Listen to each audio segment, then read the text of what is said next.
who is going to come out on top? Well, we're about to find out. Let's talk about the rosters here. If we're looking at that ENCE roster, listen, we've highlighted the damage duo like way too often. Let's talk a little bit about the tanks here. Vestola and Chase, they're allowing for that team to have a lot of different looks here, Caleb. Yeah, they have two different styles. They'd like to have Vestola playing that Orisa, and then obviously they put in Chase. They're a big fan of the Winston. That's something the Korean teams still like to do a lot. Korea obviously known for playing the Winston, but EMEA maybe not so much. But they seem very comfortable putting Chase in those Anna Brig Winston compositions. But yeah, we've talked about the DPS. A million times. You have Kai and Kepster, the infamous EU duo. And I just want to give shout out to supports. I feel like we don't talk about them enough, but it's just a victim of the meta, They play the same characters all the time. The ultimates are really the big swinging factors here, the Juno wall, and the rally. So, yeah. Shout out to the tank. Yeah, shout out to the tanks. Shout out to the tanks. So far. We love shouting out tanks, especially parties in the mix. I feel Danny beaming next to me. Looking at this roster, though, Spacestation, this is, of course, a rematch, right? They faced up against one another already in the upper bracket. And let's just say that didn't go too well for Spacestation Gaming. Composition-wise, they seemed a little bit exposed, Johnny. Yeah, it did seem like the Kevster show in that matchup. Kevster was dominant on the Pharah in that particular game as well. And, Backbone has been leaning a lot on the Mei so far. But that means that ENCE can kind of counter it their own way. I believe they played Gibraltar as well, and the ENCE did a fantastic job playing around these kind of like compositions, right? They're picking it apart with Sky Reaper grenades, for example, and Kevster was a standout on the Tracer, right? So you kind of want to see something a little bit different from SSG. We've seen the Mauga Symmetra composition so far. Maybe there are other points in the game where you could utilize the Symmetra teleporter to try and capitalize on mistakes in ENCE positioning, but I really do feel like the meta is pretty straightforward, Caleb. We kind of know like the rock, paper, scissors, Genji, Pharah, Mei, and Christopher mentioned that, they do think that the Mei can deal with the Genji somewhat. But for the most part, you're not getting like a real advantage, I think, playing the Mei on a lot of them. It's not even so much a Genji at this point, it's the Pharah. Yeah. It's been a backbreaker against SSG. So will they have an answer for it? Will they try different compositions? They haven't seemed super keen on playing those unique looks. I'll be interested to see how it plays out this series. Well, if there's one team that is, allowing themselves to die on a hill, it will be SSG. So maybe they go down with what they've been showing thus far, but they'll do it in style, I'm sure. This is, of course, a best-of-7 series, though, so I'm sure the map picks will be coming in clutch here as well, especially when there is such a stylistic difference between both of these teams. Looking at the Preds here, if I voted with my heart, I would have given this one to SSG, but ENCE has just been thoroughly dominant. Like, there was very few cracks in their armor. No team really even pushed them to their limits, and SSG didn't either in their first showing against them. So I have to give this one to SSG, or rather ENCE. I can talk. I know I remember my Preds. Yeah, I give that one to ENCE. I hope for a close game. Don't actually think it will be, though. Are you sure? Yes. Are you sure? No. Can anyone ever be sure if SSG is on the server? It is not going to be easy for ENCE. I'm going for SSG 4-3. Right. You're a true believer. Hey, they already lost, right, yesterday, and they learned their lesson. And like Christopher said, some of those maps they could have won. They just lost by the hair. So make some adjustments. I don't know what you guys are going to do, but SSG, I am counting on you guys. I went the opposite way. They have learned their lesson, but I don't think they can do anything about it. I'm going with ENCE 4-1. I put my faith in SSG yesterday, but I think they're just limited by this meta. This has been community talked about as well. It just seems to be kind of a shakeup of the metas between these two teams. When it's more stuck around for these brawl compositions where Backbone can play and the Mei is more of the proven characters and Kevster can't play these high skill expression characters, I think it goes more of SSG's way. But here in this meta with the Genji and the Pharah, I'm a big ENCE believer now. I went 4-1 as well, and I agree with Caleb. I think he summed it up pretty well. Well, I said it first, but Let's go, SSG. Let's take a look at the poll results. This got to be even. Chat. Okay, let's go, chat. 36%. Let's go. Chat. It's fine. It's fine. It's honestly less than I thought it would be. SSG usually, again, a bit of a crowd favorite, right? Because SSG being SSG. However, this does make a lot of sense just based on the performance we've seen from both of these teams. This is a best-of-7, though, so tenacity will be key in this one. 7 maps of action, that's what I hope to see. Let's find out if that's what we're going to get. And for once more, we're, of course, going to send it over to our beloved caster for the grand finals, Mitch and Matt. How do you think this one is going to play out? I tend to agree. I think Caleb makes a great point. In terms of metagame, I think I've even heard some players say this metagame hurts the more skilled teams, but I think that's cope. I think that if you have a team that has a great Genji and Pharah, you can really eke out some key edges on a lot of these maps. This is a long series, potentially. Yeah, I think if it was like a situation where it was May all the time, right? I think SSG would probably be favored in that type of setup, right? Even if it was like back and forth between May and Genji in certain scenarios, I think the Pharah just enters into some really weird scenarios here where, you know, we'll see how SSG kind of combats that, right? You know, interacting with that Pharah the other day, we're not really able to do so, right? So it'll be first map pick here for ENCE. It'll be Nepal. So obviously some great sight lines for the hit scan here. Also some opportunities, you know, whether it be Pharah or Genji. Yes, it wouldn't be a classic EMEA final without a battle between the Cosmos and the Depths here. But Kai is someone I'm watching in this series. Which version of Kai do we get today? Do we get Kovacs Kai or half asleep Kai? I think he's a real, you know, pivotal player and someone that, like, you know, it's talked about, like, at his peak, he's like at or above Quartz's level as a hit scan player, which is kind of ridiculous to say, but that is the kind of individual we're dealing with. Sometimes we see him get utterly gapped. I mean, when he is on, though, I mean, he definitely has a case to be up there with Quartz and some of the other hit scans. Look at this. Okay, so this is quite interesting. SSG come out. Same backline as always, but it'll be a Venture Hanzo comp. So obviously some really good long-range poke there with the Hanzo, and you see Venture just putting a lot of pressure here onto Kevster and Kai. And I think the intent for ENCE here is pretty clear, choosing a map like Nepal. I would say the Sanctum is probably the last stage that they wanted to see here, but one that still functions fine when it comes to Pharah play, which I believe they want to lean into as much as humanly possible. Kevster has already found his mark here. Backbone was trying to contest the point there and eventually was forced away, chased down by the Pharah. And you'll notice that Kai can do this all day long. Very limited pressure on him, and clearly Sparker is not playing a line that allows him to see this Ashe. Yeah, not many threats, right? And where Sparker was playing here before, yeah, he's trying to keep an eye on Kevster because earlier Kai actually landed a shot on the Sparker, got him weak, and then Kevster went right in away on the Pharah. So has to be careful where this Pharah is. Here goes Backbone into the backline. What we need to see, Kai struggled against Exodial, actually pressuring him on the Venture while he was trying to play hit scan. So something worth pointing out. Kai comes forward. He's got not much choice as the orbit array was used by Spacestation, and ENCE clearly were not ready with a response of their own. They're going to be happy maybe just to elongate this fight and get some extra stall, but Vistola will be surrounded on 3 sides. Yeah, that was nice, right? Backbone comes on a little bit of a flank. It pushes Kai up towards the rest of the team. Then orbital ray from Space Station on the other side. So really no option for ENCE but to move forward into the orbital ray. Not exactly how they want to play that. So SSG able to force that type of action. Flip the point with ENCE not even getting at 50%. Still, though, we mentioned that orbit array was unanswered from Space Station. ENCE did not bother to make use of their own there. So slowly, Vistola will look to re-establish himself upon this little stairway and give a good little line to play off of for Kevster. You'll notice that Backbone is not allowing Kevster to flank here. He's also like telegraphing some potential pressure in Kai's direction should it come to that. He was just trying to hold that doorway, right? They actually, that's a really cheap point flip. Yeah, it's just Bob getting on the point and flipping it. That's going to be Sparker who takes out Kevster at range. That's a huge hit. Dragon Strike now to that right-hand side. That's a bit scary. It has to be a disengage to the point, but Kyle wasn't quick enough to get away. And Backbone has been pivotal here. He's the one that forces Kevster into a sightline that can be punished by Sparker at the start of this whole fight. So ENCE do get a cheap flip, and it turns into like 20% of capture progress for them.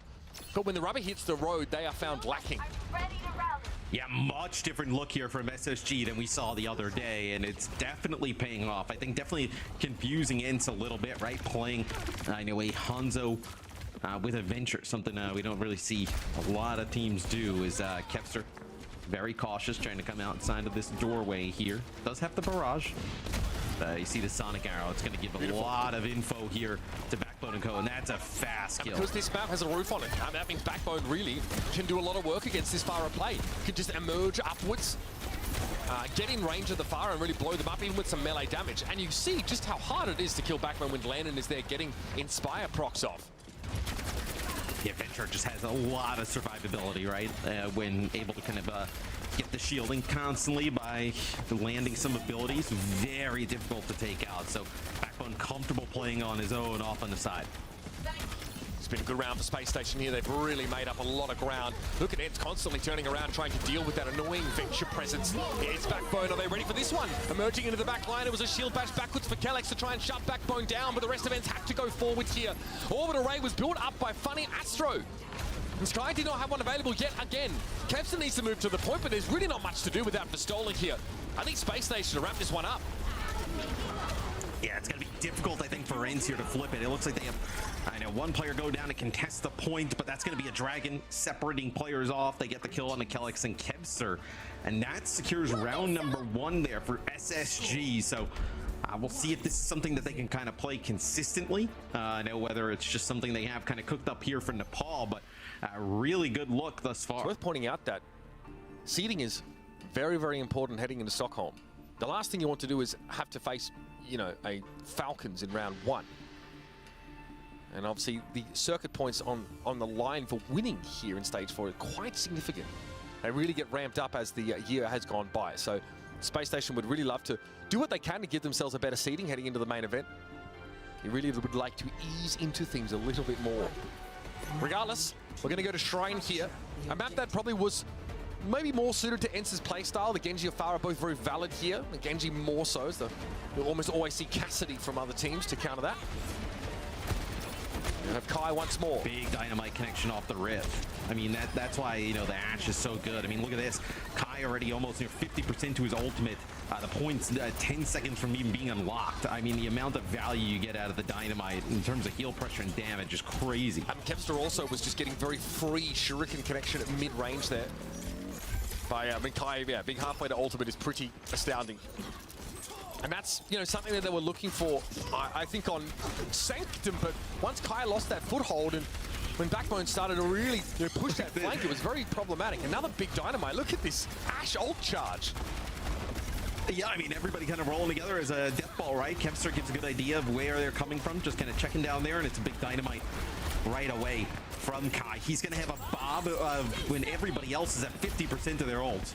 Kai pressured to some degree, but healed up instantly. Backbone is very low, and this bob is particularly annoying for Space Station to try and counter. But Hardy actually just moves up to the wall that was thrown in front of him by Backbone, screening him away from the bob, and was able to push Kai up against it.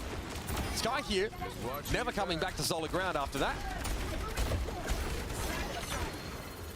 Let's see if ENCE can actually kind of keep this contested, right? See how much they can kind of farm out of this. It looks like obviously a losing fight. It'll be Vistola gets on and touch. You still have Kellex here. I believe Kevster still around the corner as well. Yep, there he goes. So you get a little bit of a percentage after, like, you know, 15% or so. Out of the point there towards the end, but SSG, they kind of get that May wall down, and then they make a play for Kai, get him out of the way. They're getting a little bit sneaky here, Mitch, heading up, using that May wall boost, getting up to the high ground. They can separate one individual with the May wall here and drop down instantly. That'll be big. Space Station also didn't use any ultimates during that elongated stagger, so they're no worse for sort of having that fight play out a little bit longer. Kai, great damage again, just the dynamite pressure to start the fight off. Such a powerful ability. Here's a May wall that's not going to screen off too much though. Sparker sits back here, was hoping maybe for Kevster to show around the pillar, but the blade comes in. What? He challenges the Cassidy during Deadeye! That is unhinged behavior! Sparker able to outlast that orbital ray means that he can soak the damage and deal it back with interest. Oh man! I mean, not just challenging the Deadeye and Cassidy, right?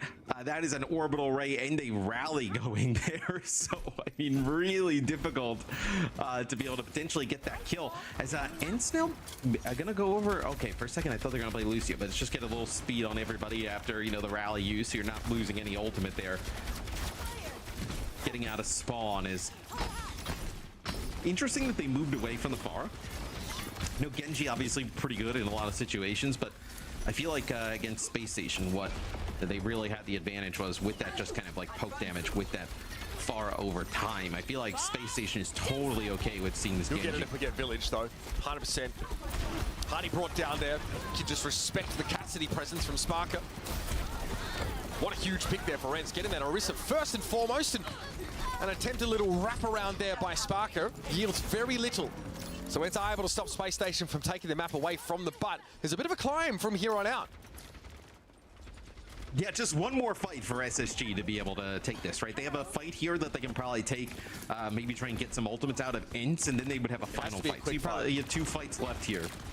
Yeah. If they can draw out anything, but it's more likely that ENCE build up there. You like draw out like orbital I think ray. Spacestation want to build orbital and just fight. Right? I think if they lose this fight, they're in deep trouble.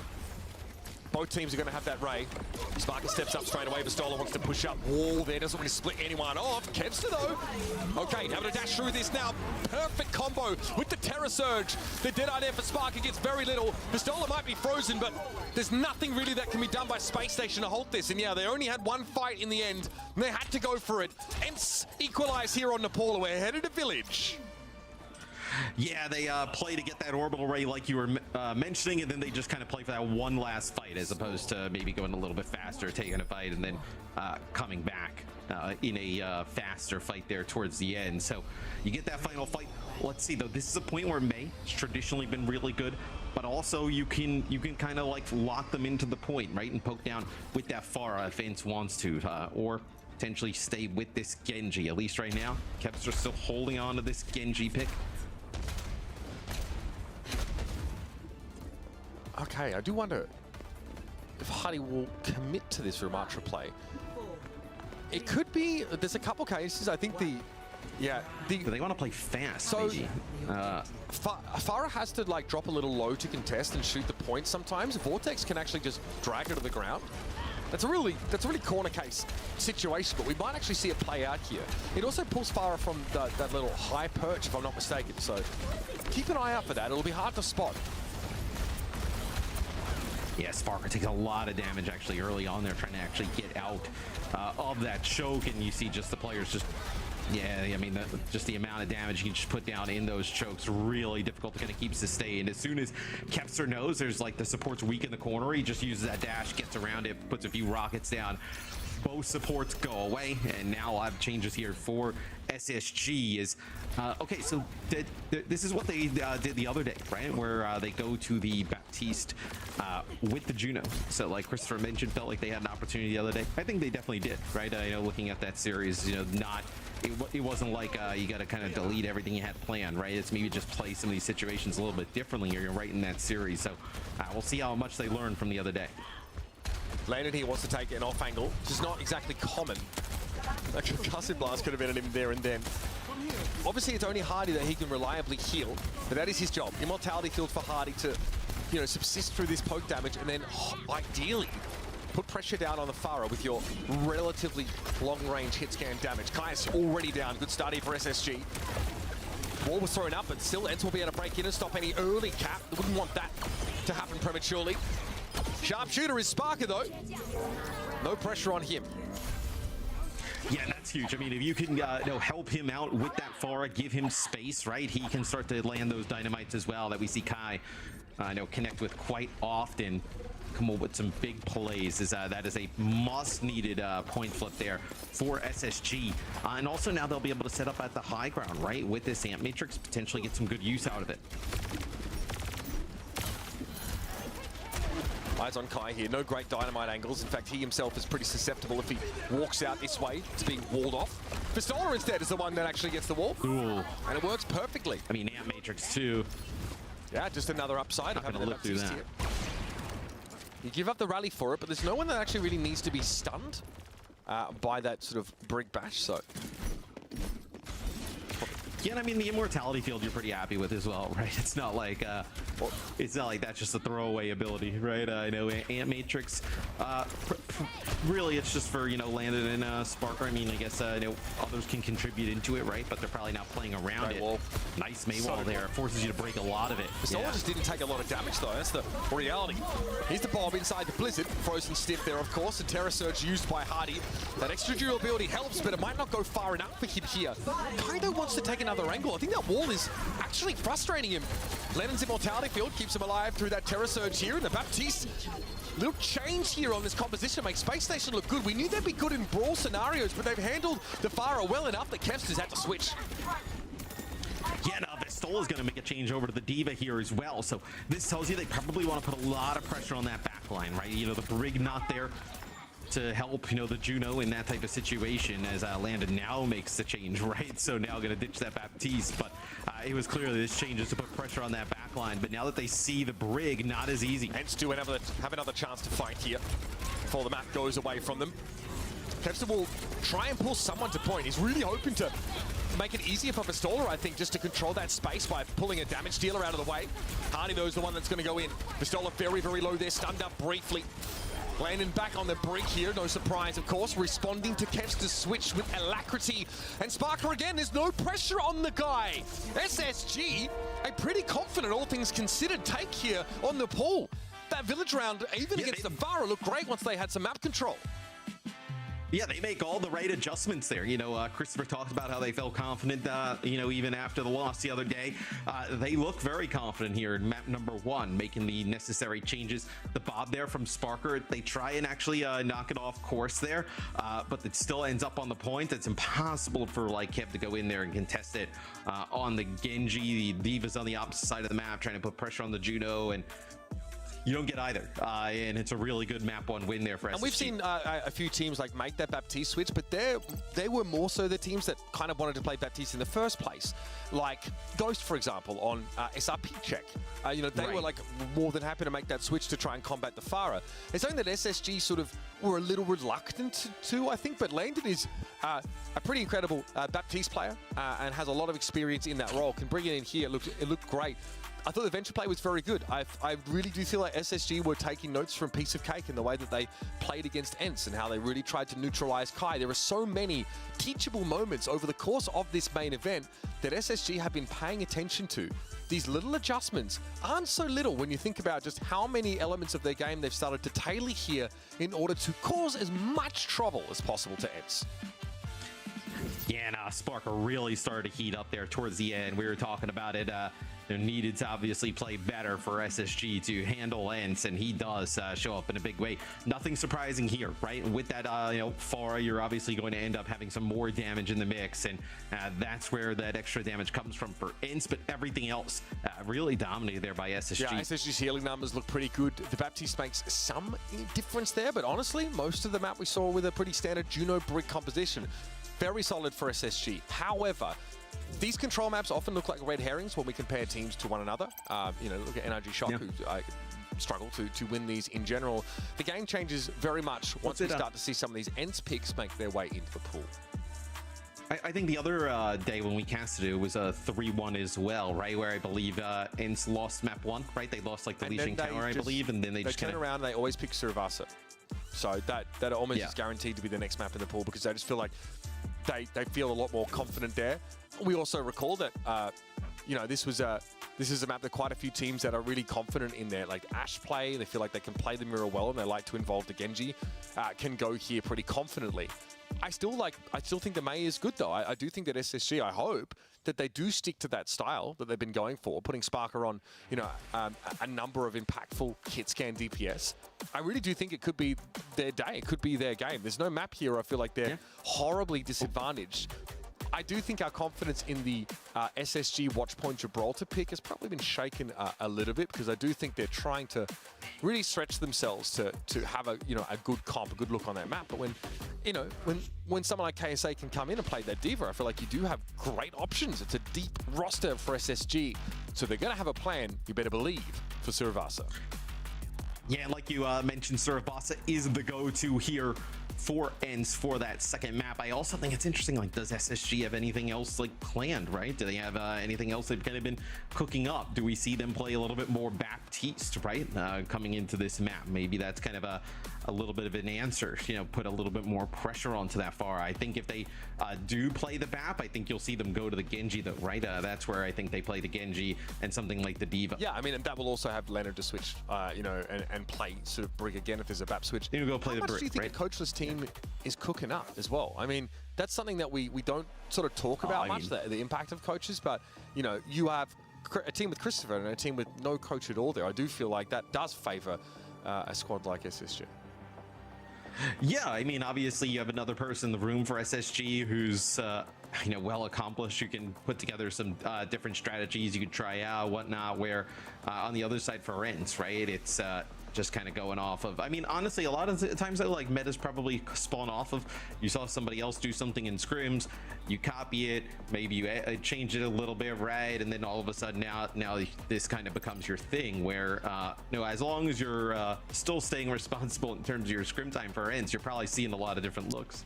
You know, tickets of course are available here for DreamHack Stockholm. That is going to be the end of next month, so make sure you get those in advance. We hope to see you there. You'll definitely be seeing these two teams there.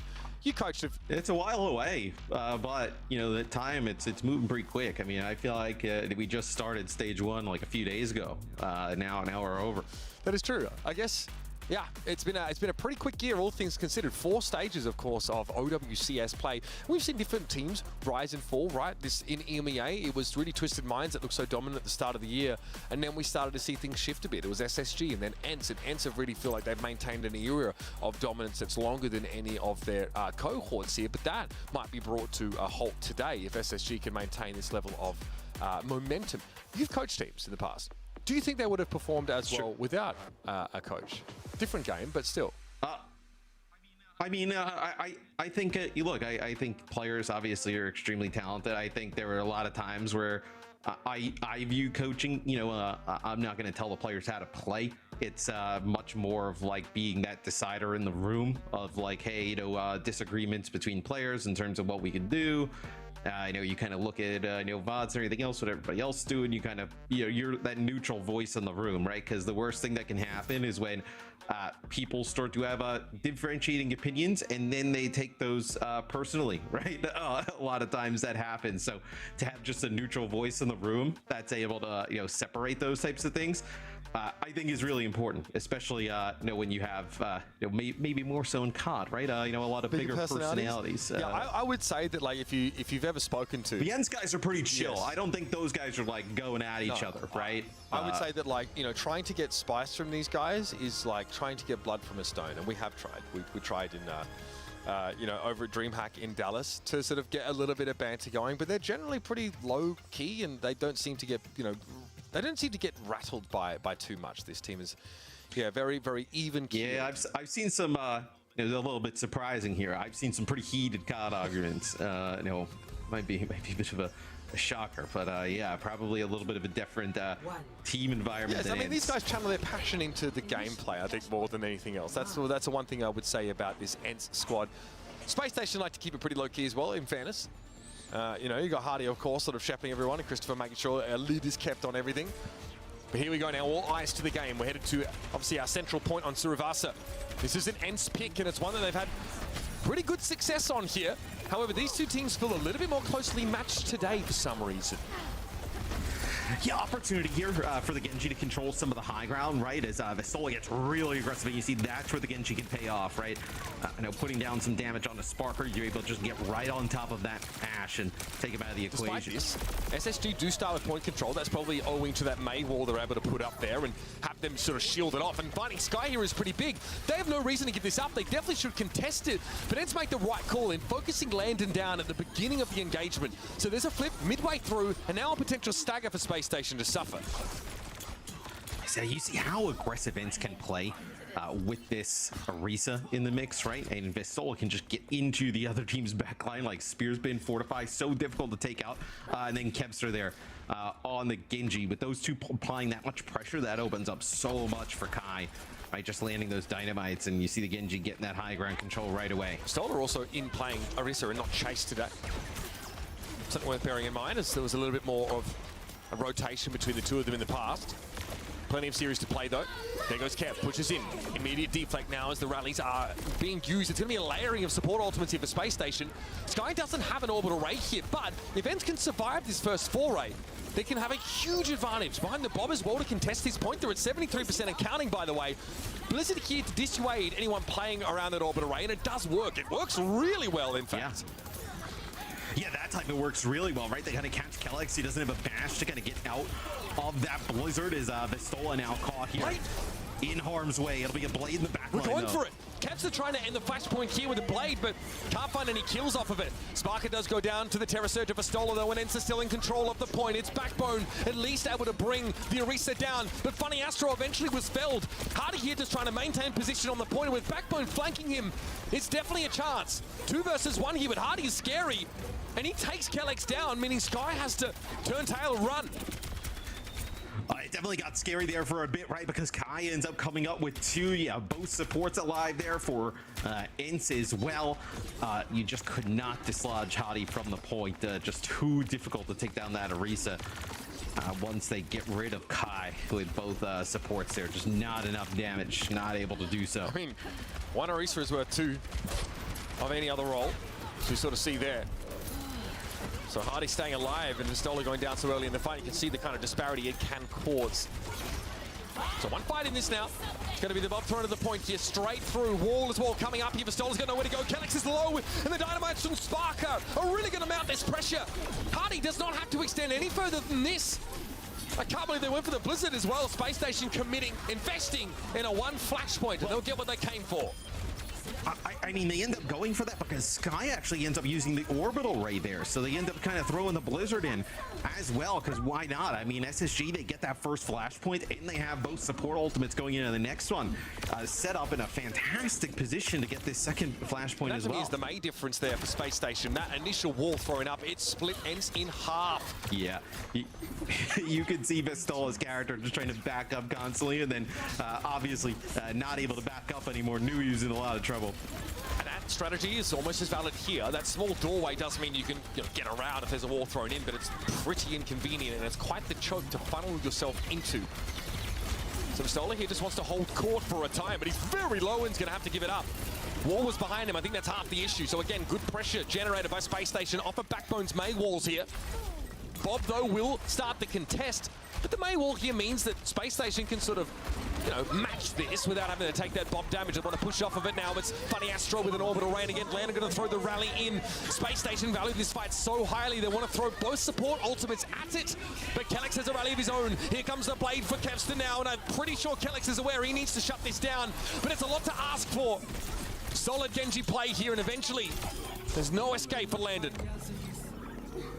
Yeah, everything thrown in there for ENCE. They realize that SSG investing extremely heavy at the beginning of the fight. They need to as well, because you end up losing that. It's going to be, 50-60% there up to Space Station Gaming, putting herself in a horrible position, and then going down 0-2 in terms of the amount of flashpoints. So now the pressure on Space Station, right? Not much to work with here. Orbital Ray available here for Sky. Kev stick and poke, be a nuisance here. This point really good for Genji in that sense. Obviously without Sparker, this means that ENCE can really start to extend this lead. Space Station, they're not guaranteed to be able to escape. They just need to wait for the reinforcement of the Rash play. You can see in the minimap there, Sparker is en route. But this could still be ugly. For now, Space Station are down to 4. And it looks like ENCE were happy just to sort of torment them for a time. Now they want to go for a bit more of a fight, and that's Sky for 2. This is disastrous for Space Station. They won't have any more time to contest this point. And you just see how annoying that Genji is. There's no way for them to really interact with Kevster. He's constantly putting pressure on to Landon there, landing Shugens from the side there on the rest of the team, and then big dynamite from Kai, dash on in, you go. And that'll be ENCE tying it up at 1 flashpoint apiece. And you see straight away, they get off the point. They know it's uncontestable. They get to middle map, so they can try and be the first to the next flashpoint, but it breaks rather favorably for Space Station, given their spawn location. Regardless, these two teams will be poised to meet in the middle. Space Station get to play out on the ground in the open. Yeah, and I wonder, obviously still a lot left in the series, but I know just the adjustments Space Station makes, right? I don't think it's really that much, but looking much better than they did the other day, right, against ENCE, where early on I think it was Space Station coming out on top, but then after that it felt like ENCE, maybe just everything goes right that day and Space Station plays everything kind of wrong, and today we're coming back on a little bit more even footing. Well, ENCE unique in EMEA as a team that really wants to play a lot of Genji. In NA this would not be out of the ordinary, but there were just a lot more of these like Farah-based teams, or Space Station's main comp that we see often. Spark is down. Backbone, okay, loses the Blizzard there. Nicely done by Vistola to negate that ultimate. Now the two Orisa's going to swirl those javelins, and Vistola comes off second best. Hardy blows the Orisa up. Kellex also caught out here, and Yeah, for ENCE, this one is a non-starter. I mean, that's just a sick play from Landon there as well. Obviously has rally, but gets a dash onto Kevster, like knocks him back, and then when Kevster comes back in yet again, whip shot, just 2 for 2 connecting on the Genji. So obviously rally keeping everybody topped up when that Genji blade is coming, but also doing a nice job on the Brig, landing those abilities. That's just knock Kevster back constantly. Make sure he gets absolutely nothing If with you're that. playing up against a Brig that's locked in, it's very, very hard to do your thing as Genji. Kevster can't even look at Spacestation right now without taking about 90 damage per second. Here goes Backbone. It's a little risky. He does have to ice block here as Kevster hits the little right click. And again, he'll just poke. He'll just be a nuisance. He'll look for low health players set up by Kai's Dynamites or the damage in general from the Orisa. Then we saw there was an opportunity on Backbone, but Kevster doesn't want to overextend for it here. ENCE do need to make something happen here, though, folks. I'm going to give it to you straight. They're running out of time on this flashpoint, and Vistola is getting very, very low. They might just let this one go, in fact. I think they're a little indecisive, Matthew. Well, you know, one thing there that definitely noticed is they're putting a lot of pressure on Vistola. Like, onto the point, you know, Kellex moves directly behind Hottie. Doesn't even really look at him. Doesn't even really care about the Brig. Just really focusing on putting pressure on that Orisa on the front line, getting the advantage, right? Vistola has to use his cooldowns because he's getting pressured out so much. Then he has to fall back, and then they can kind of create an advantage in terms of isolating another player. So Spacestation doing a great job taking that flashpoint, Mitch. They, without actually, I mean, both teams just go nothing in that fight, where now this is a huge one coming up, right? 10 ultimates pretty much on the board here, coming into a must-win flashpoint for ENCE. ENCE, though, don't even have a stacked deck in their favor with Spacestation sitting on 5 ultimates. That last 5 for ENCE might be more disastrous than we first thought. Vistola wants to break them up a little bit with Bob coming over on towards the point here, but he's going to be forced away himself. Kellex and Kevster trying to peek from that left-hand side now, and some of those ultimates are going to become pretty relevant. Here's the Terror Surge. Kellex trying to dash out of it. Sky, though, takes a face full of damage to it. But Bob and Blade go to work for ENCE. They get rid of Hardy and Sparker. And now that Blizzard for Kevster is mostly circumvented. He, though, surrounded with Vistola out of the picture. And Kellex low, they have to wait. Kellex is needing the support passer to come online, and Kevster might have to get a heal pack, if anything. Instead, he gets a slap in the face and a kick out the backside. Not just a lot of really tanky heroes here available for Spacestation, right? Backbone stays alive during that. Landon has rallied there towards the end, and then all of a sudden you have the Juno there as well. So even after that massive ult from both sides, just the survivability there for SSG, able to come out on top. They have to go for this again, and they're trying to be quick about it, but the Dynamite will slow them up. We had basically 10 ultimates in the last fight. Here we have 0. Frustrating for ENCE, as they definitely aren't able to find windows where they can just hit Q and have a big advantage fundamentally. Decent poke on Backbone combined with that Dynamite will force Spacestation to let ENCE onto the point. But Vistola takes so much of his health in order to do so. Shield bash there doesn't quite connect. Lana was looking to knock Kevster back once more and get some free healing, but it wasn't to be. Kellex in their face. Again, more Dynamite starting to find their toll, I guess. And Vistola can he back away? Again, caught out. This wall that's thrown up by Spacestation protects him for the rest of ENCE and allows them to deal with the Orisa. This might be done for ENCE. They do have ultimates coming up, but do they have the chance to use them? Oh, Backbone with a sick headshot as Kai's going to go in through the air there. That might be enough to swing it, right? Are you even going to get this Ashe back in the fight? A few players going to get staggered out. 93 and counting now. ENCE have to make the play. Kevster needs to look for a blade. He dashes in, gets the deflect, but he's already used that cooldown. Knocked away. Wall in his face, gonna buy some time as Vistola again takes half his health in damage in order to get there. It's Kellex going down to a Dynamite. Blizzard on the point. ENCE can't really contest this. Bob also gonna help out here in Spacestation of every ultimate they need and a surplus. There's eventually Kai's Bob, which got nothing done for ENCE, is gonna be brought down. And Suravasa will go to Spacestation 2. SSG looking on fire here today. I know after that series against Twisted Minds, obviously they take that one 3-1, but coming out here with a fast 2-0 lead here against ENCE. You see them just putting a lot of pressure on Vistola, doing a nice job neutralizing the Genji. I think really looking much different than they did the other day. There were no gimmicks here either for both sides. I mean, this is both of these teams playing their style on a map of ENCE's choosing, one which is really supposed to be one of their very best. So it's a concerning side for ENCE fans because the game plan is really solid for SSG. Every time Vistola wants to try and step up, he loses his armor. Every time he tries to touch the point, he's down to 20% HP and there's a wall thrown in his way. This is a comp here for SSG that begins to make the case for May, again, being part of the comp to beat in this metagame.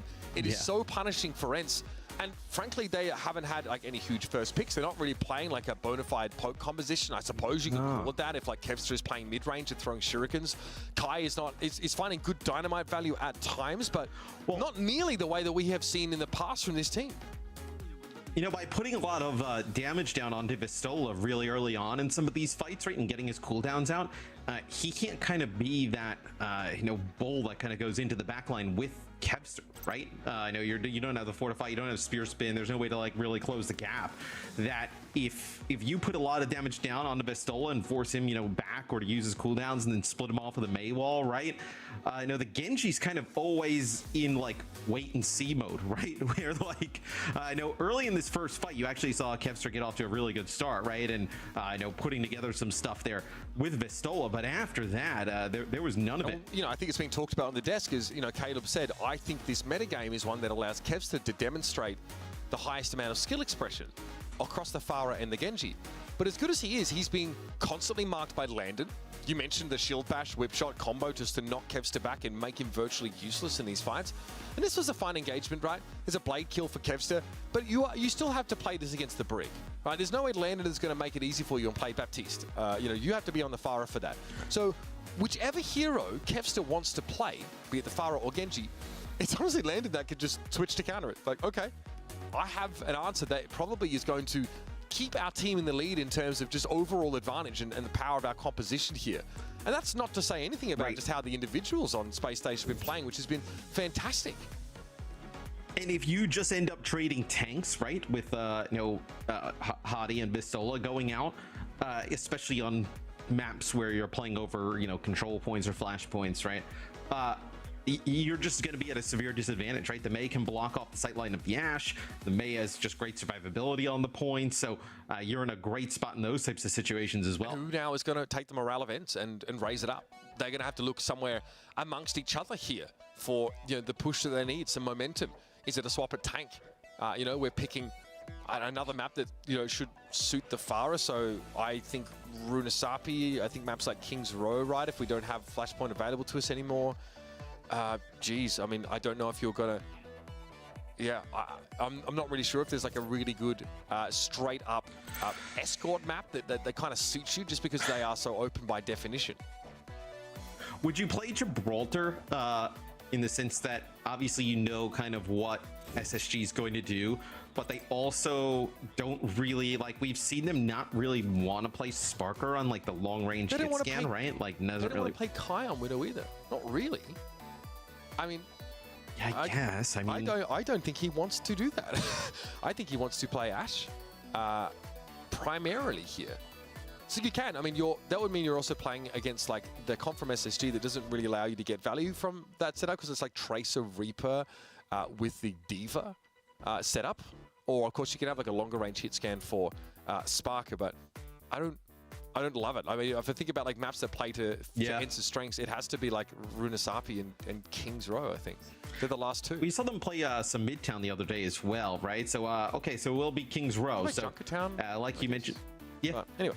Definitely plays towards ENCE's strength. I mean, you lose this one, you're in a world of trouble now. I mean, you've had Suravasa and King's Row, two maps that historically have been very good for you. So we'll see how it fares here on Kings. Imagine it is something that probably they're the Pharah, the Genji. I don't think that SSG, I don't think there will be really much changes. I think they'll just kind of continue to roll out with this. I don't think there is a single map in this pool actually outside of Junkertown that makes me scared for the prospects of this SSG team. I think they've got a really good map pool now, because I think May is really quite universally applicable.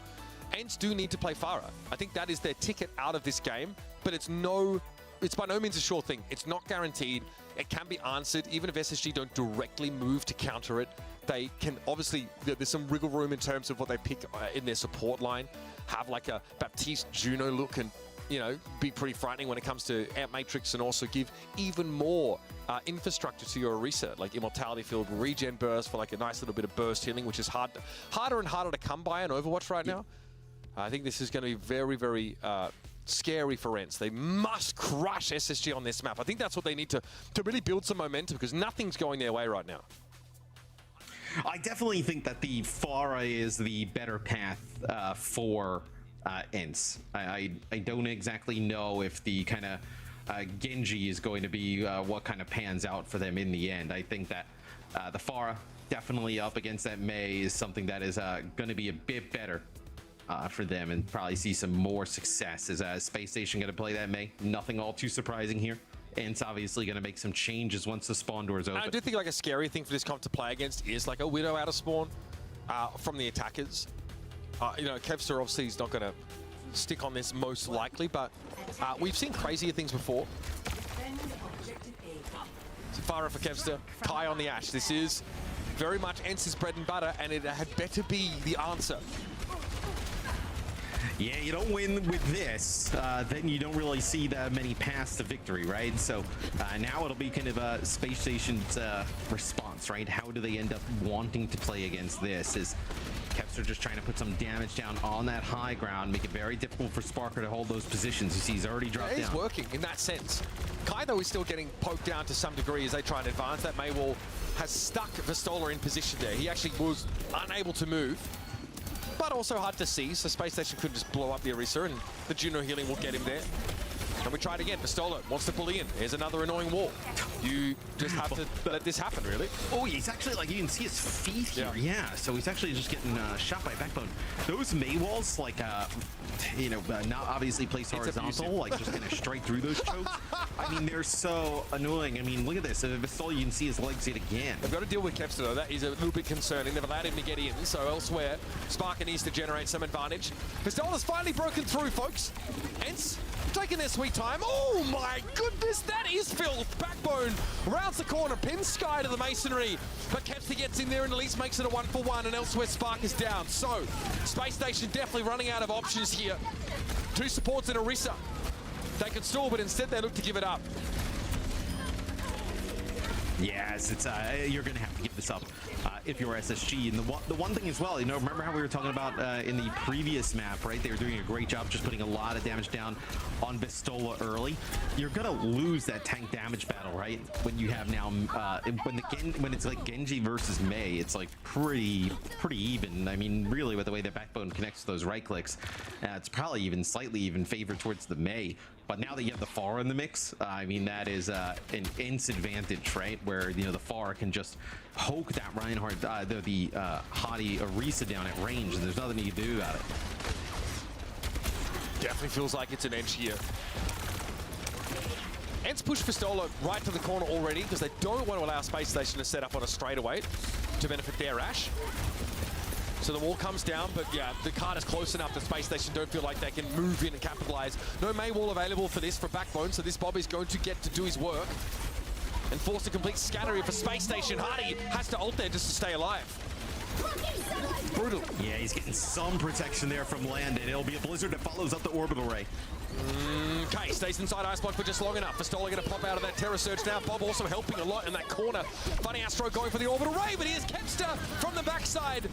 And there aren't easy ways to bring down a Pharah, even in Barrage here. So Kevster gets a second, surviving that ultimate. And then should be able to fight now through the last phase of the map with a healthy little time bank extension. Yeah, so this is pretty similar to what we saw them do in early on in the series. We saw them do it the other day as well. They'll actually go to the Baptiste. So ditching the break, going to the BAP, being able to put a little bit more pressure onto Kevster at range, right? With the Brig, there's not many heroes that can actually interact with him up in the sky, and that's going to have him switch over to the Genji. So I wonder if Lando will actually just, he's going to go back to spawn and go to Brig. So this is kind of the interaction we're going to see throughout the rest of the series. Yeah, and it's one that favors the defenders because they're closer to spawn and can make these switches easier, but ENCE also have the element of surprise on their side. So this is where Space Station are at their strongest. Baptiste does not want to play against Genji. You do not want that. It's a throw. But Lando makes the right choice with a bit of mystery heroes briefly. But who comes up here to challenge Kai? There isn't really much of an option. And Funny Astro loses his safe haven on that little corner there of the cul-de-sac if that Ash starts to peek through like that. Yeah, it says Sparker actually just kind of looking up there, putting a shot into him as Vastola barrels on in there, has spear spin. It's going to be Bunny Astro dancing with the orbital ray as Vastola will fall, but maybe that's good enough for ENCE, right? You get Space Station on their back foot, they end up using the orbital ray. You come back with a ultimate, you feel you can get some big value add for ENCE with your own orbital ray plus Bob. They really just gonna have everything here for this next fight to just kind of dump. So Vastola going in deep, gets that orbital ray out, feels like that's enough of a fight win there because you got a lot of time. For Space Station, one old fight win probably seems fine to them. It is an important ultimate, but they're going to use it at some point to regen it again. So neither team particularly You're going to have Blizzard to stall too. Stolen low, Sky has to reload here. Dangerous, Kellex gets brought down just because Sky couldn't throw any healing out at the time. Kevster falls down, but Bob is having to deal with Hardy. Vastola again can't get rid of Backbone, but that Bob is in such a good spot. Now it's just Backbone plus Brig to try and hold things out here. And Lando was able to find Sky despite that. Vastola can clean up here, but with only a couple players, you're not guaranteed to cap. You actually have to back up on this. No, and oh, that's a sick shot there from Sparker coming out of spawn. You also have Hadi now going over the Diva, so he's going to be able to get a touch. And because that pick, do you even have to use this Bob here? As Sparker does have the Bob, I think he's trying to hold on to it. But now, as soon as Hadi gets demeched, you're going to have to drop it. And they turn this into a catch as well behind the wall. Eventually, that shield is going to run low, but Kellex has to rally to get them out. They rally to run away. I mean, this is good for Space Station. I mean, you've already burned 2+ minutes off the clock. Hadi's got to get back in spawn. Yeah, I mean, he's got to switch. Between getting his mech back by Bunny Blaster or switching heroes. Either way, it puts him out of the fight for a long time, and it's Malgan time, folks. Here comes Hardy, stops straight to the point instantly, but Backbone's taken down by Vastola. And Hardy, you'll notice there's no one around him to benefit from that cardiac overdrive except little old him. Suzu now thrown down as Landon switched to the Kiriko, but this is just pure stall at this point. And ENCE have almost 2 minutes still to play with. Could have been way worse, though, right? I mean, ENCE is round in that corner with about 4 minutes on the clock, and SSG gets it down here to what, a minute 58. So, not something Christopher's probably going to talk about how awesome that was, right? In terms of their overall defense, but it could have been much worse. I think now let's see on defense here. For ENCE, do you play the Pharah here on D? Probably a little bit harder to play. Maybe you play the Genji here to kick things off? We have seen Pharah played on D here. Yeah, obviously your sideline's a little bit more limited. I definitely think you want to play it on the second phase of the map regardless. Yes. But here out of the gates, there's a case you can make for the Genji play for sure. Yeah, I think the Genji just has a little bit better high ground control, a little bit safer of a pick than, let's say, playing the Pharah here early on. So I totally understand this decision here from ENCE. I think the second part of the map, I think you would see them actually go to the Pharah, probably bringing the Genji out towards the end of the map. Yeah, the verticality really takes on a purpose of its own when those high ground perches are abused by hit scans to try and pressure people back over towards their mouse charging. SSG, I mean, it might not be there, it could be ENCE, but SSG have been prolific pauses today so far. Yeah, they have been, yeah, I mean, this is like the third, fourth pause. What are you doing? I'm wagging my finger at them because they're on notice. Is that like, is that your angry thing? No, it's more just like, I'm watching you guys, you know what I mean? You're on the clock here.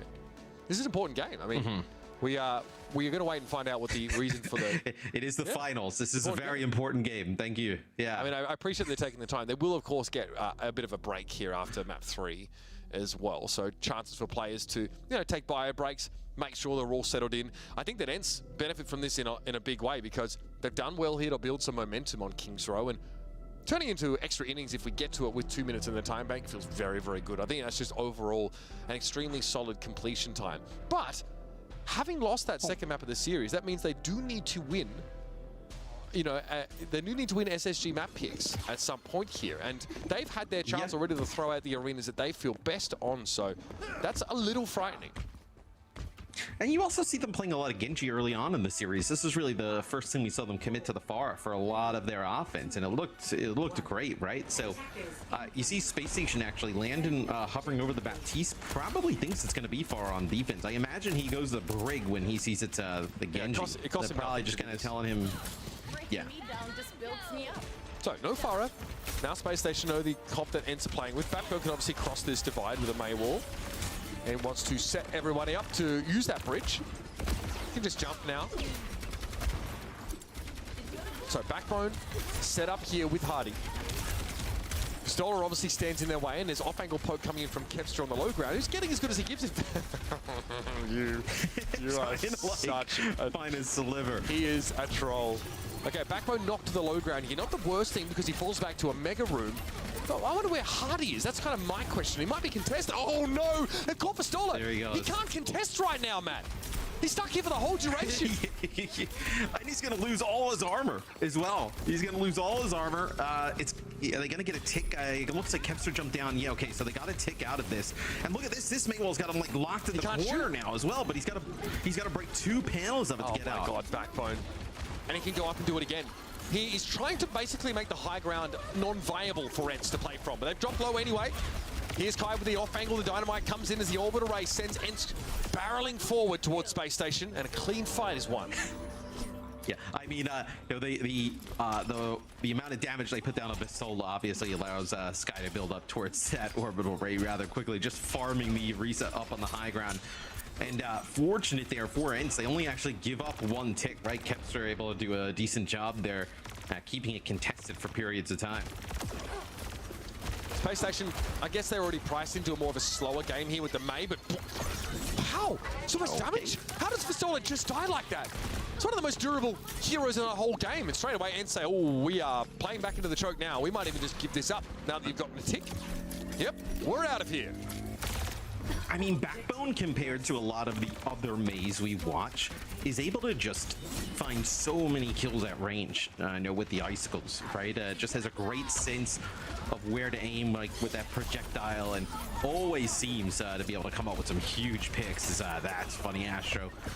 Really, no way he's going to even you know, win that fight up against the Genji up there on the high ground. He hits the triple left click headshot, which is music to any Genji player's ears.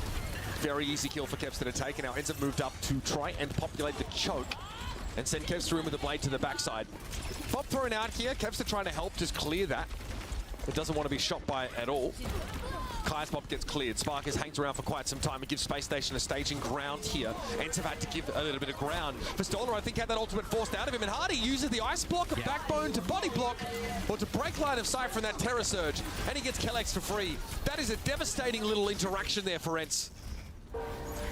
Yeah, Pistola doesn't have Fortify available, and he gets extremely low armor, dwindled down yet again, and then forced to use Terror Surge there just to get a Fortify and some healing, give himself an opportunity to stay alive, as the Space Station does end up using Orbital Array there, but they will have Rally plus Blizzard, right, to counter this Orbital Array that'll come through here from ENCE.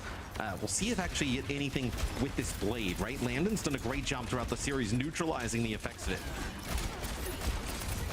That blade Kevster held on to in the last fight now, and his fingertips once more. That's the orbital array difference here that probably will be a lockdown for ENCE. Space Station don't even want to fight into this rally now until they see the blade come out. Kevster, this is kind of why we've sort of suggested Pharah as the more effective option. Triple stun there from Landon, and they get Pistola for basically free. They didn't even have to use the orbital array, which Sky, of course, has committed to try and give ENCE a fight win. Another disastrous turn of events for the defenders. Yeah, as Kellex gonna get staggered out there for a period. You also have Kevster here as well.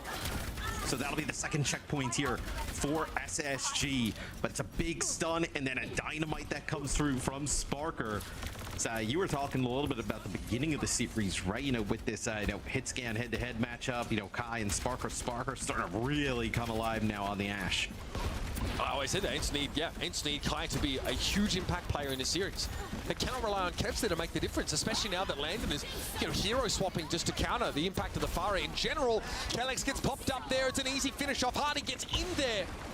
And of course, Space Station know that Kevster's playing from that little window, but they don't need to do anything about it just yet. They're almost at the end of the map with a bigger time bank potentially than ENCE could muster.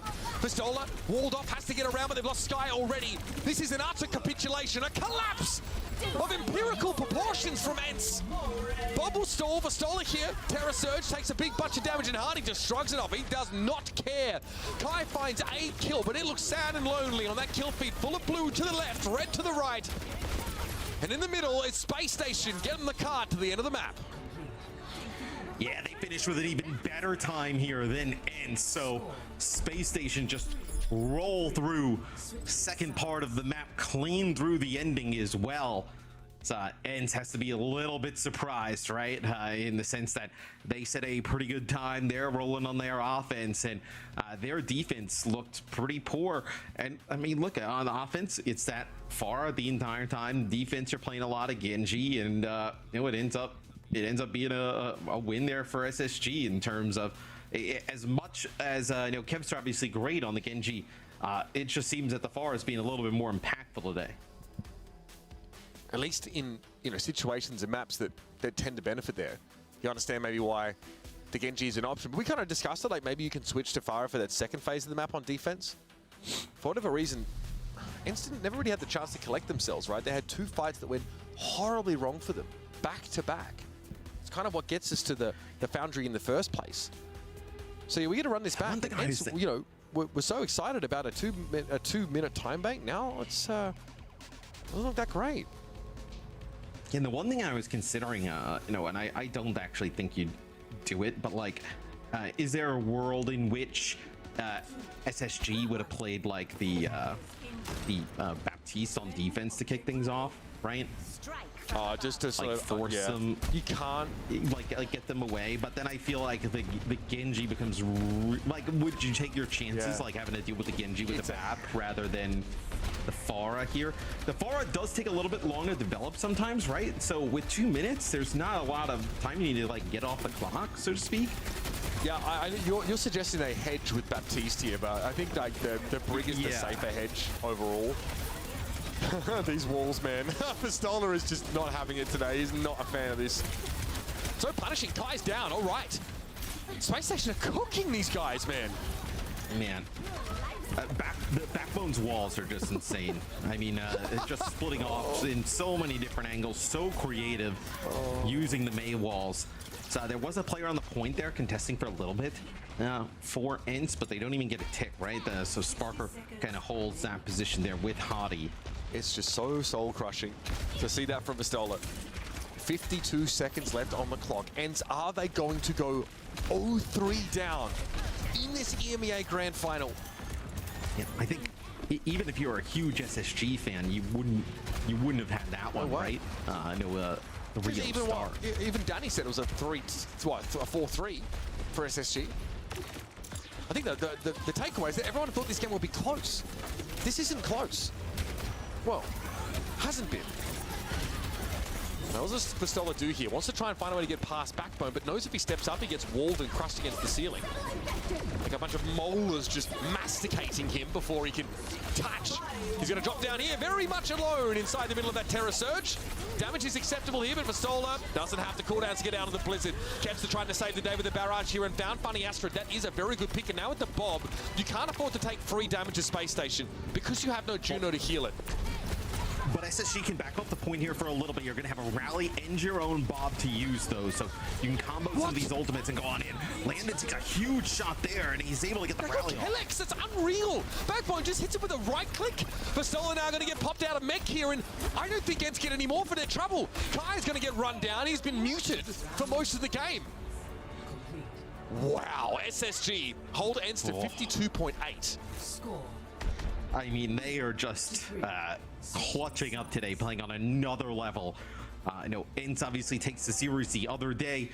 SSG, they come in today with a lot of confidence, even in that loss. They feel like they can bounce back in a huge way. 2:48 on the clock, only need 53% really on the point to give themselves a 3-0 lead, a commanding lead in a 1-4 series, right? I mean, a lot would have to go wrong for it to go the other way. Hence, I mean, we need to kind of run the table. Feels like you take a lot of the confidence, potentially in, for ENCE, right? Being able to win the series out of the game if you win this one. Space Station do like to slow roll this point A in general. They take their time, but the key interaction is going to be, as it has been, Backbone versus Pistola on the high ground. Those sort of lengthways walls that get thrown up really allow Space Station to set up on that platform above Pistola there because the wall can't be broken. So it's like a good 6 or so seconds of just getting to use that platform for free and start to poke down at Kevster, poke away at Kai. Spacestation, though, still, they take a long time to get point 8. That's something that needs to be borne in mind. 248, they have to hope that's enough. It's not just one tick. It's one tick and change they need. So they'll get to the high ground here. Little Sim TP gets them over. So this is the same type of positioning they took last time. You remember how annoying Backbone was here for Vestola up on the high ground. They get Backbone to the high ground here to deal with Vestola, and they drop Hadi low. Vestola has to play to the left here and drop to the point preemptively. He gives up that ground, though. Now Backbone can poke from this position. Sky is one. Kevster, those able to go in, get rid of Sparker. Landon trying to get the healing over to Backbone, and he does. Wall comes up here. Sky is forced to play back behind it. Vestola a little isolated on the point, but Hadi doesn't have the healing infrastructure to keep him here. Now, Backbone needs to decide if he's going to hang around on that high ground. I mean, I don't think there's a way he gets out, right? How does he actually get out of there? Is he's going to use the Mei wall to just kind of keep himself alive. And now that the healers are back, they're going to go right back in. It. Almost one tick of progress here, and Backbone still hasn't been dealt with. Kevster is going to be able to force the ice block. Backbone likely will go down here. He doesn't have any support to speak of, but we're almost at one tick and change. Here they come. Backbone drops to the point, but he's too low for this. Landon trying to get in there, trying to get some value out of those Inspire procs, but he's low as well. But he's an orbit array. It has to be now, potentially, unless you want to disengage and wait for Backbone. That's the option for Space Station. But if they're going to do that, they have to get out alive. Vestola's not giving him any space to breathe with. They're going to go with the Ray now. Here they come. Kellex, everybody in the middle of it. Funny Astro trying to back away. It's Hadi at the front as always, but Kent is close to a blade. Here's the Terror Surge from Hadi. Disruptive now as he pulls everyone in, but Landon doesn't have the chance to use his rally. He goes down. Hadi very low as well. Pressure now mounting in Sparker's direction, and he doesn't have the mobility to avoid ENCE. Space Station have to full reset if they can. Well, they do end up getting a tick, and you end up getting Kevster here. You're going to have Hadi coming off of spawn, being able to kind of get him back to the fight. I wonder if you just go, right? As soon as Hadi comes back, you just speed ring, get on the objective here. So we'll see Hadi actually use the spear out of spawn, just get a little bit of speed. Kevster will have time. Mei wall here. Sola's low.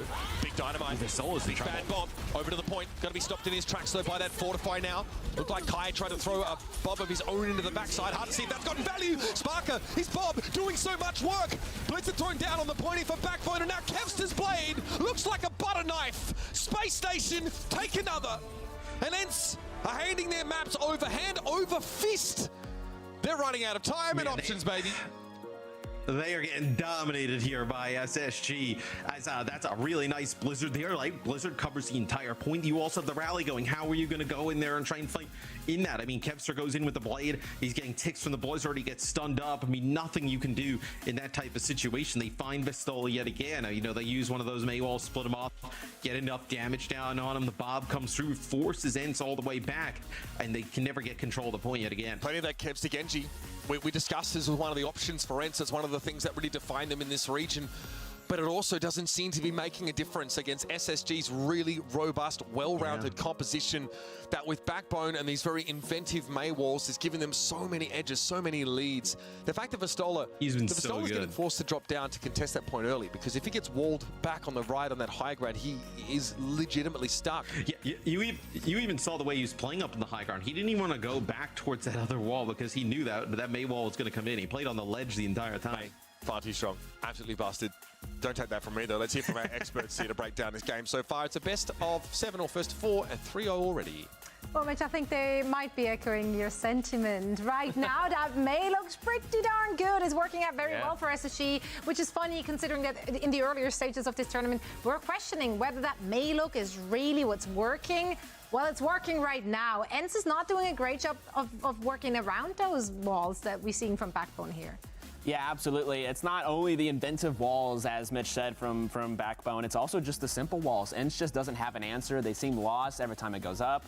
And not even the Mei. We saw here on the first map, they were very creative. They pull out the Hanzo here, notorious for being strong on Sanctum. They had the Venture flanking, killing the Pharah out of the sky. I mean, how many times a game do you see a Venture killing a Pharah? Almost never.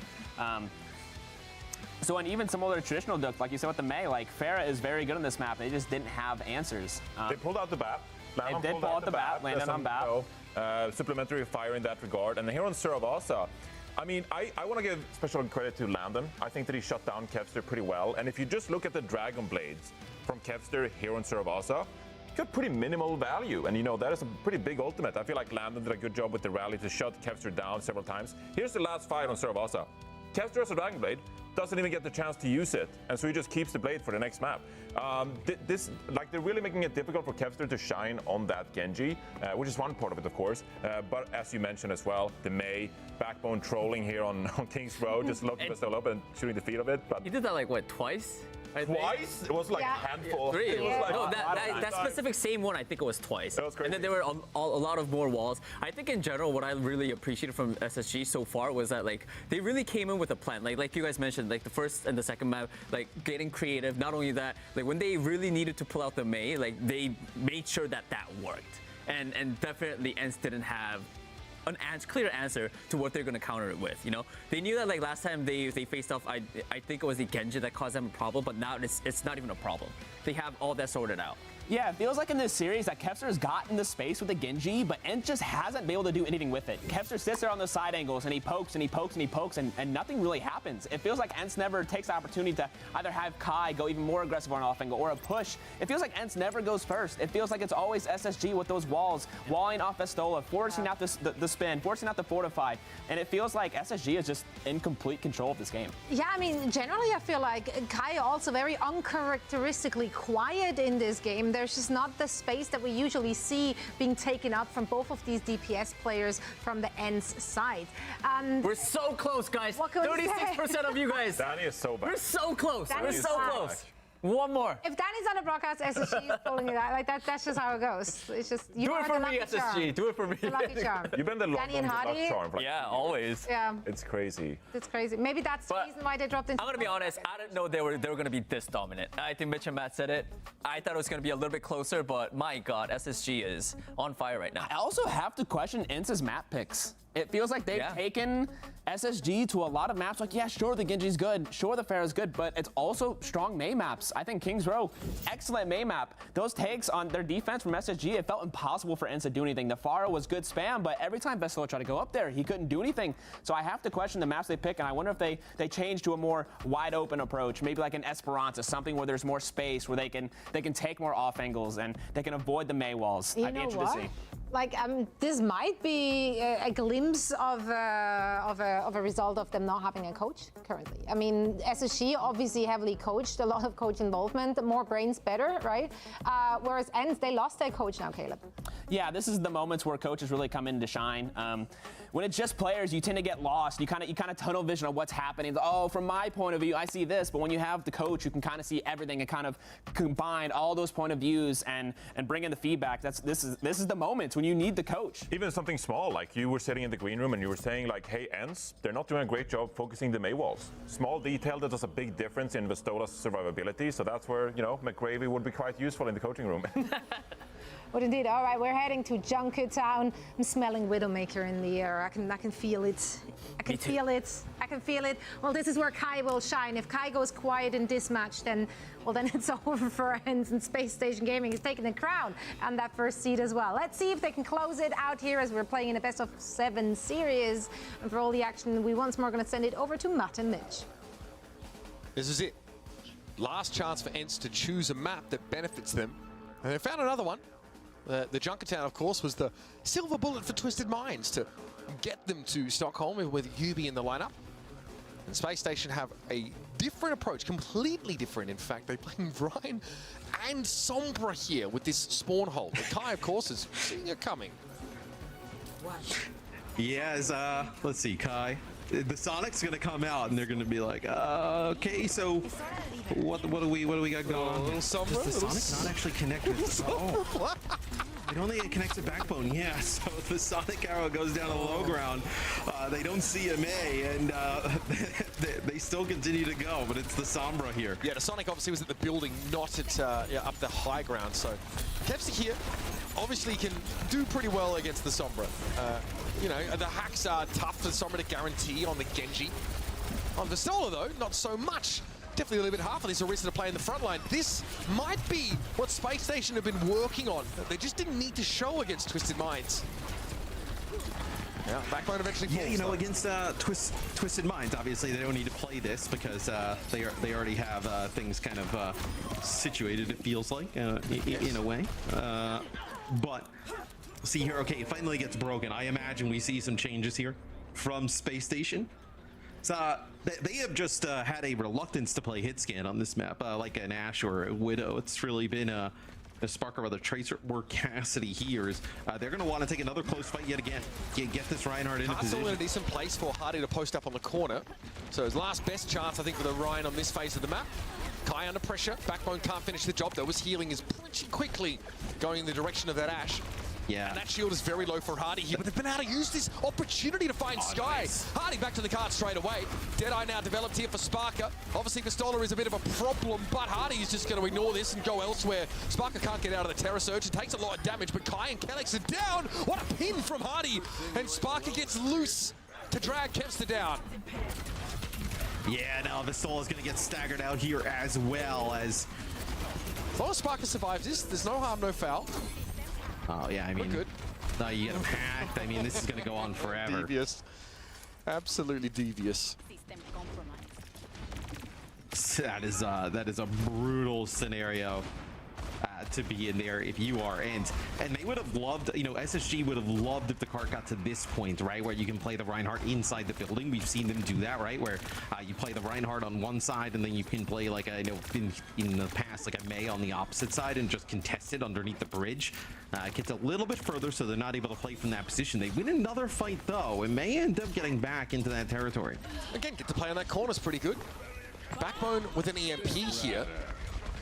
On the Orisa, I think it's just the priority. Here's the Deadeye as well for Sparker to claim it. Easy, easy kill. And that, of course, was Backbone holding the EMP as well.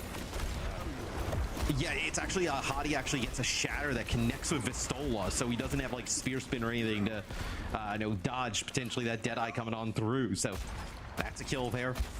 That sets that up. They are able to hold on to both support ultimates during that. Even more importantly, right, Backbone with this EMP, right? You try and go for a blade or any of these support ultimates, you get hit by an EMP. It is going to be curtains for ENCE. Kai is low. There would have been revealed, of course, to Backbone. Here's that EMP. Vistola obviously just takes that. Kellex, though, cannot do the same. Buddy Astra will go down to the blade of Kevster here now. The orbital ray in effect for ENCE. Means that there's cleanup to do still. There are reinforcements. I think we've got Sombra and Brig against Genji and this Orisa. So that's a tough job. There'll be a touch, presumably from the Sombra here. Landon has a rally, but how hard will it be to keep Backbone alive? Here's that rally now. No shield bash used from the back of that, and Landon would have had to use it to escape, so that's not great. Well, rally goes for very little here unless Sparky can find something. They need a little more, Space Station. But I think they've bled clock pretty well with that checkpoint coming up. Yeah, absolutely. I mean, they get the clock all the way down, right? So still a really good defense there on point A for SSG.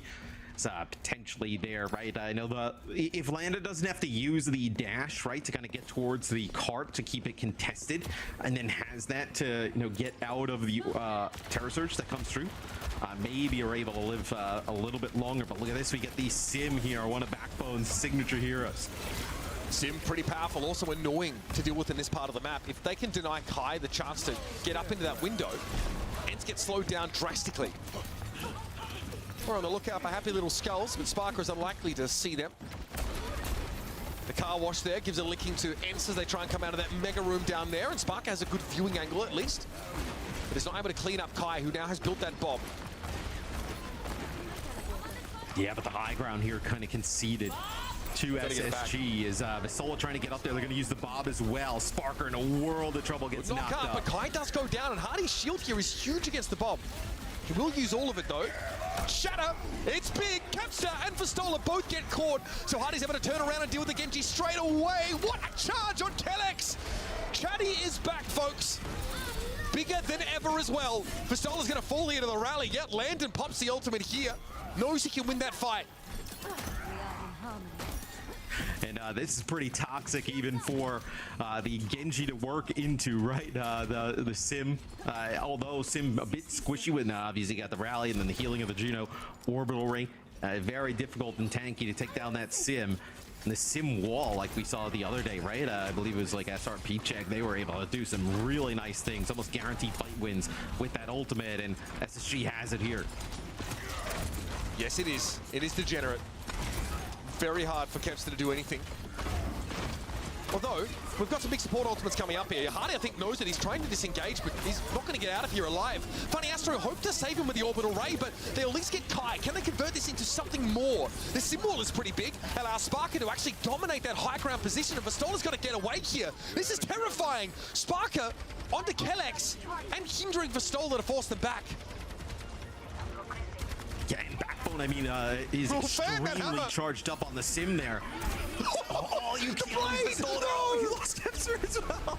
Kevster never had a chance to unsheath it here, and Spacestation are going to stop ENCE in their tracks midway through this second phase to set up their win condition for stage 4.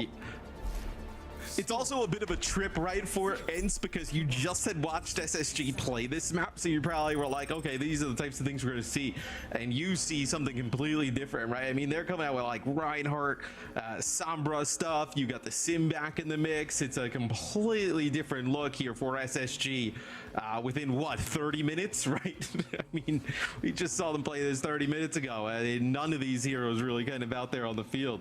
That's it. They got that coach. They're working on the cheese. They definitely had something in the drafts for this matchup, and ENCE have so far been on the back foot at every point throughout this series. With some brief exceptions on that first map of the series, they've been arguably the worst of these two. So we'll see now SSG on offense. Oh God. So look, I mean, Kevster's going to play the Tracer here on D. So this setup here for ENCE would lead you to believe they're not going to play close, right? They're going to give up that card at the beginning. They're going to give up the space here to SSG. Will it be Kevster again called on to bail ENCE out of a disaster? Or can Kai take the map over on Widowmaker? There's not a lot of buffer. There's not a lot of room to breathe here for ENCE.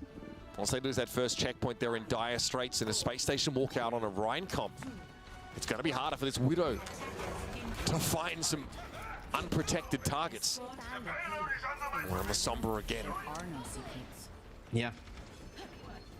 Sombra yet again with the Cassidy, so nothing really to challenge Kai at range, right? No dive tank. It's really just Backbone on the Sombra. You see Kai just kind of shooting there, maybe even spy checking just a little bit, trying to see, yeah, where Backbone potentially is. Backbone can give a ton of information here to the rest of SSG. The problem with Tracer in the past is that to cross the map to get where she needs to be, she takes damage and she can be headshot. Backbone here can just emerge and deal with Kai. He's looking at that mini though and knows that Kai's hard to kill while he's just sort of camping around this mini health pack. Goes in for it anyway. The space is really close now, though, as Kai does a nice job taking out Backbone, where, like, Sparker is in kind of effective range, right, of the Widowmaker. Not now, right, because you're backing up after you lost the Sombra, but in theory, where they were fighting there, it's definitely a range where the Cassidy could even fight the Widowmaker. It's, like, more of that medium range. Backbone gets in again. This time might be looking at Sky as a potential option, but either way, Kellex turns around, throws a heal pack, and then bashes you, so it's pretty scary. Misses the virus as well, so Backbone's got to get out, but oh my goodness, in the meantime, ENCE turn away from Hardy. Never turn your back on the ocean. And the guy just collapses on him like a tsunami. Space Station flatten ENCE here in front of this first checkpoint. They turn for a second, and Hardy just charges in, right? As soon as that hack goes down, just uses the pin, gets right to the back line, and I mean, they are just caught completely off guard as we're going to move away from Widowmaker here for Kai over to Ash. It's going to be the sim yet again here for SSG as they do not have much further to go. Showing their dominance in EMEA. They have the sim that allows them to get that high ground control. ENCE are going to struggle to maintain that. They're going to be forced to fight for it. TP shatter potentially here. Kevs are just poking now. They're really trying to abuse the height advantage, ENCE. It's their only option here. Backbone can wrap. Set up a TP that puts Space Station on the high ground, or just walk up the stairs now. Here's a TP. Gets them clear. Away from the card, though. They've flipped the map to a degree. Hardy has a shatter. One that could end the series. And now you can test the car from the other side of the map. This is scary. This is forcing ENCE to fight. It's forcing them to come forward. Contest that at least on that corner with Vistola. Sparker within his optimal range, at least to pressure the Orisa down, but you've got to be careful. When ENCE want to come forward, they have that orbital ray. They also have a Terror Surge to use. That TP tech is filthy. What in the world? Here's the Shatter. Fastola able to shrug it off, though, has that Fortify as he comes forward now. The Terror Surge used it. Hardy eats a Pulse Bomb as well. Everything, including the kitchen sink, thrown at the Ryan, and they do get him off the map. Landon falls, held onto the rally as Funny Astro's orbital ray goes for little. It's like how many TPs did Sparker take there? It felt like 4, right? So, Funny Astro gets Kind, and Sparker gets Skyrim at the end of this, right? So, yeah, huge spawn advantage. You do have actually the speed ring, right? I know for ENCE to get back.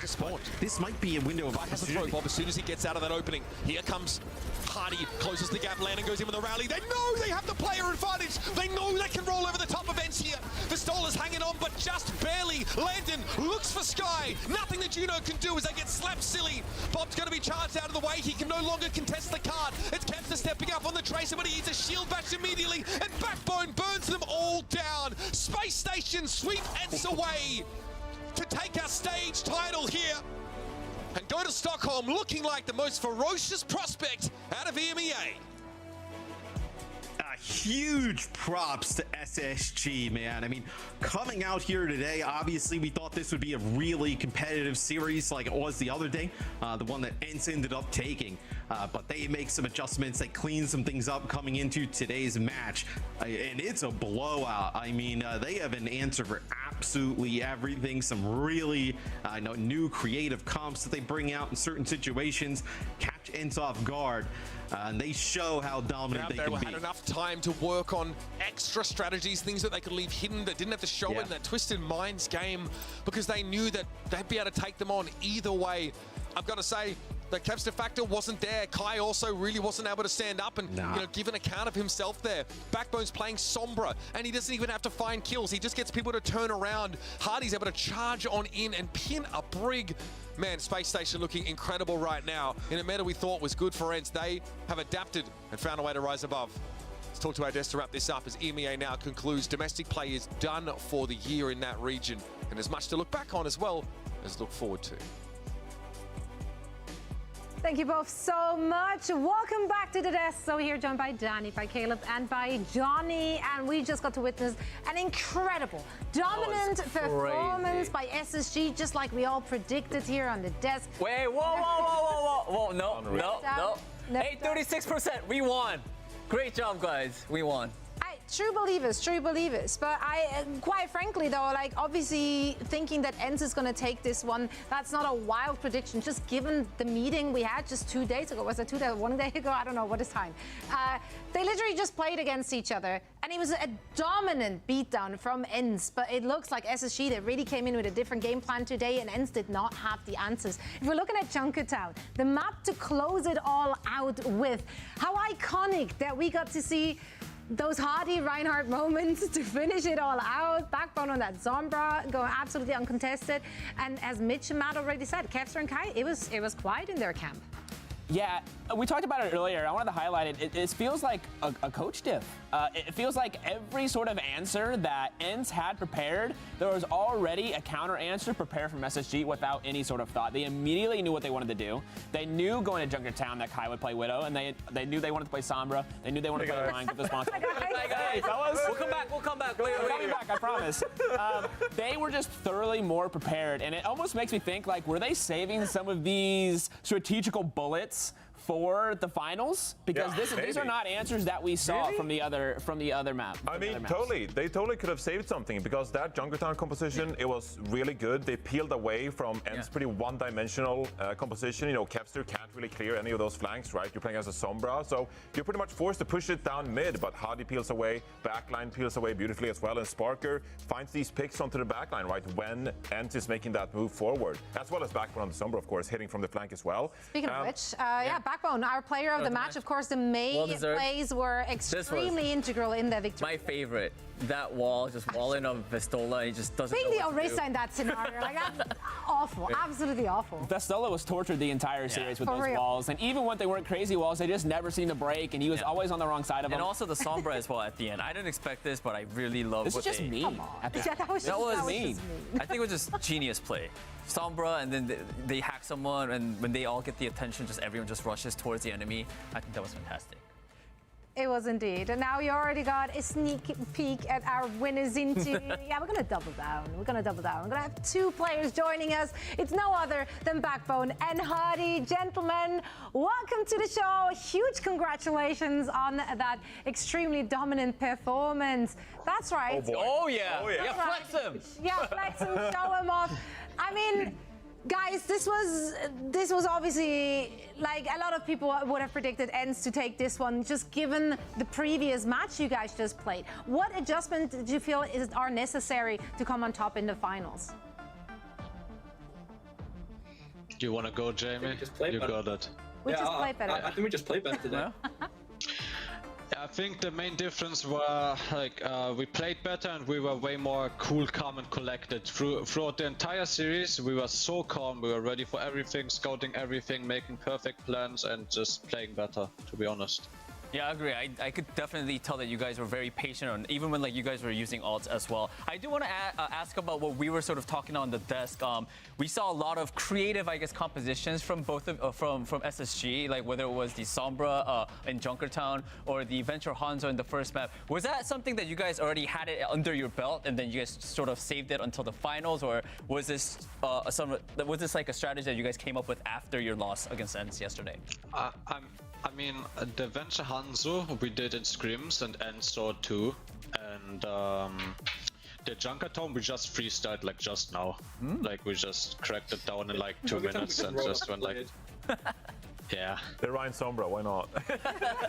Yeah, so I wanted to ask you guys, like, as a coach, like, did you guys feel like the lack of adaptations from ENCE was a big part of that series? Because watching from my end, I was watching you guys Maywall their Orisa, and it felt like they couldn't even figure out how to shoot Maywalls correctly. There was almost zero adaptations in my mind. So I'm curious what you guys felt like in the server. I think it's really hard for the Orisa that's playing against the Mei, actually. Like, unless you have a cast there to instantly break the wall, it's not as if Juno Brig is that good at shooting wall down. I think as far as like adaptations wise, maybe if they went like Pharah or something instead of Genji more, but even that, like we were playing very well against it. Like we were answering it properly. So I just think we were on the better comp most of the time, honestly. Looking ahead, of course, you secured the #1 seed going into the World Finals. So you got about 5-6 weeks now. What lies ahead before the World Finals? Are you going to boot camp? What's the preparation going to look like? What do you have to do in order to perform better against the Korean teams? That's all you, bro. I think just roll a good meta. If it's a meta like this, we're gonna beat the Koreans easily. So let's just hope something like this stays. Maybe we make some Reinhardt work, make some Reinhardt Mason work, see how it goes. But I mean, I think either way, like we feel way more confident than we did before versus like the Korean teams, in my opinion. And it's a good amount of time, of course, to prep for those tournaments as well, or for that tournament rather. Now, last question for both of you. Looking back at the season, as we're now done with the regular play, how do you feel looking back about your individual performance, your team performances? Obviously, SSG off to a quote-unquote slow start with that 5th place in the first stage, but then the second one, you won against ENCE in the final in a close series. I think stage 3, you came 3rd, if I remember correctly, and now you once again take that crown. So 2 first-place finishes, a lot to look back on and be proud of. Starting with you, Backbone, what are your big takeaways of the season? I don't know. I think the real takeaway for me is that whenever we find a comp that actually just fits us as a team and as heroes style-wise, we actually just can't lose to anyone in EU, I feel like. Maybe stage 1 and stage 2, we just had a lot of issues with trying to find comps, and admittedly stage 2 was close for the most part, but even then, I think... In stage 3, right? Yeah, stage 3. Yeah, but no, even when we won in stage 2, like, 2 of the maps we dropped in the finals were on, like, a weird, not meta comp that wasn't, like, great. So I think just when we find our comp, we're kind of unbeatable in the region, it feels like. What about you, Hardy? Looking back at the season, are you satisfied? How are you feeling about it?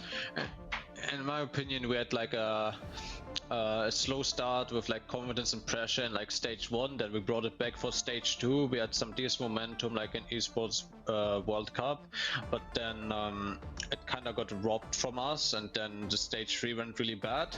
But now we brought it back for stage 4, so I'm proud of like the whole team for that, of course, and I'm really confident we can ride that momentum to Stockholm. Well, we can't wait to see you guys back in action once again. Congratulations to you and the entire squad. Nothing but love for SSG. And best of luck, of course, in Stockholm. We're going to see you there. Bye, guys. Well played, boys. Thank you. See you. Thank you, guys.